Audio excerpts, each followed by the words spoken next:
Ледяные горки вновь возвращаются в жизнь астанчан. Столица Казахстана, где зима без малого 5 месяцев в году, буквально создана для зимних развлечений на свежем воздухе. Если раньше власти города не уделяли этому большого значения, то в конце прошлого года в Астане было возведено 4 больших городка и множество маленьких. Практически во всех микрорайонах. Главным украшением стали огромные часы на реке Исиль. Эти часы, можно сказать, уникальны, потому что они единственные в своем роде большие часы диаметром 17 метров, которые расположены на воде.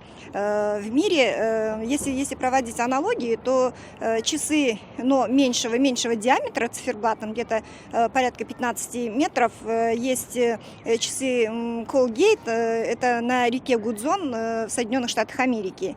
Рядом с часами сидят любители подледного лова, а на горках катаются и взрослые, и дети. Вот такие горки построили у нас в Астане. Самые посещаемые горки на площади перед городским муниципалитетом. Это излюбленное место для коренных жителей Астаны, бывших целиноградцев. Любимая пора года, зима. Естественно, как же без горки? Людмила Иванова приехала на освоение целины в далеких 60-х.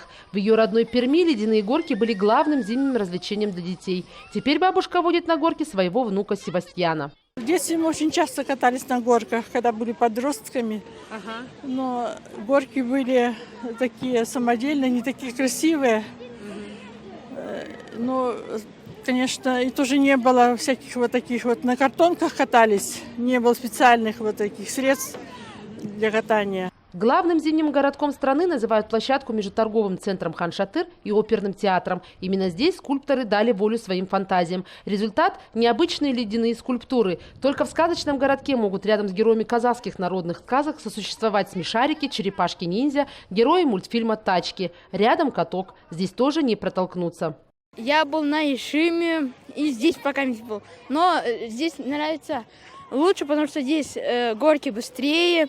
Как бы здесь вот больше горок. Возведение нынешнего ледового городка доверили местным мастерам. Жители столицы признают, композиция получилась какой-то особенной, по-детски доброй. Городки получились замечательные, красивые, да и погода морозная позволяет детям проводить на них большую часть времени.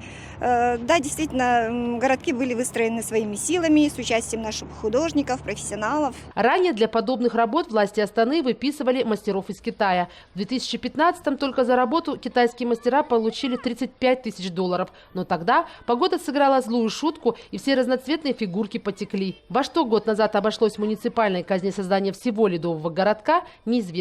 Впрочем, и в этом году узнать, сколько потратили на зимнее чудо, также не удалось. Айнур Коскин, Ганизат Успанов. Настоящее время.